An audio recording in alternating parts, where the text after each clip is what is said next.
His flashlight flickered and landed on a child, a small girl in a communion dress, her eyes black and mouth stitched shut with rosary beads. She raised her hand and pointed behind him. Mark turned, and hanging on the stone walls, there's something unsettling about churches at night. The silence isn't peaceful, it's heavy, like the building itself is holding its breath. But for Mark Delaney, a retired Marine turned night security guard, it was just another paycheck. At least, that's what he told himself the first night he clocked in at St. Dominic's Catholic Church, a 200-year-old cathedral tucked away in a dying town.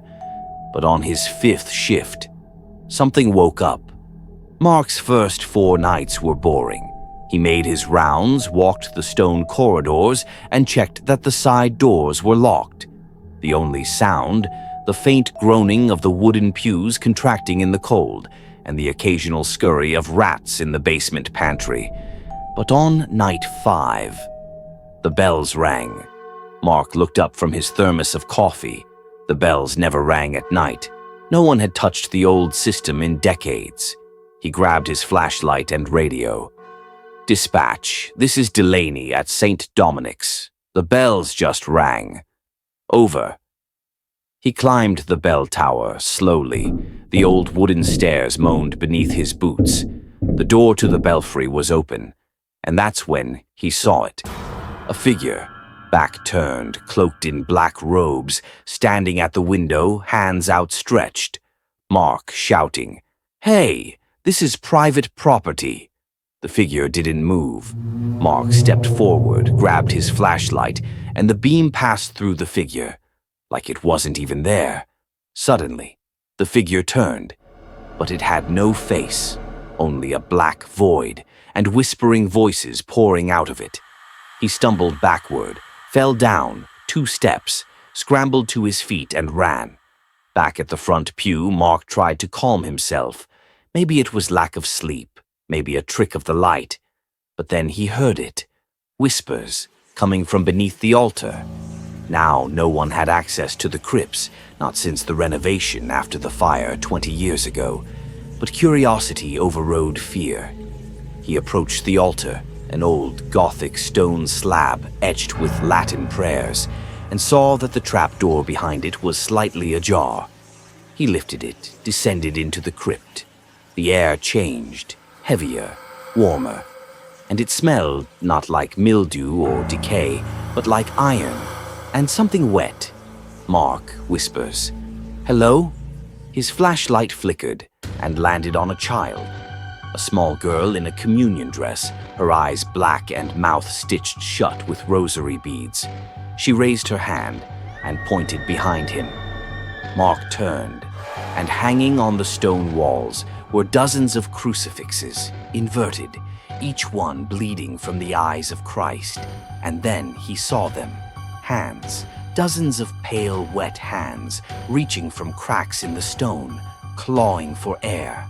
Mark ran back into the sanctuary, locked every door, turned on every light, and sat, shotgun in hand, in the confessional booth, his heart racing.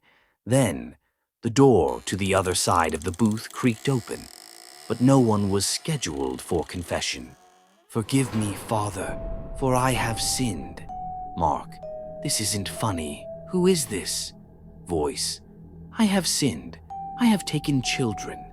I have burned sisters. I have desecrated flesh, and I wore the collar while I did it." Mark stood, kicked open the door, but the other side was empty. No one there, only a rotting priest's collar and a pool of fresh blood, and on the walls of the booth, scratched with fingernails. He never left. Mark tried to flee. He ran to the front doors, but they wouldn't budge. Tried the radio, nothing. Lights began to flicker, every bulb in the cathedral bursting one by one.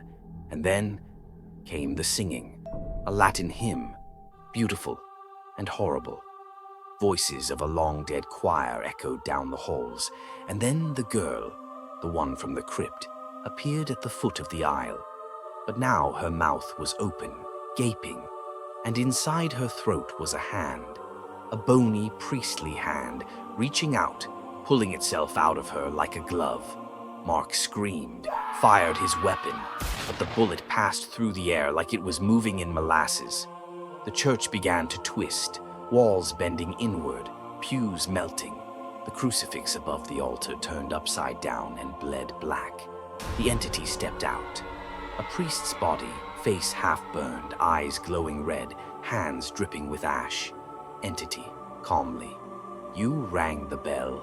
You opened the door. Mark backed up, heart pounding, whispering a prayer. But the entity just laughed. Entity, you pray to a god who abandoned this place centuries ago.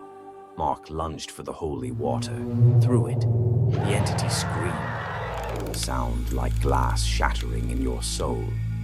Mark grabbed the crucifix, held it high. The light from it began to glow, not bright, but enough. The church convulsed, screams erupted from the walls, the crypts howled, and then silence, just like that. They found Mark the next morning, curled in the front pew, mumbling the Lord's Prayer in reverse. His hair had gone pure white, his eyes, bloodshot and wide, never blinked again. St. Dominic's was sealed that same day. No priest ever returned, no one ever did, but every year on that night, the bells ring, and the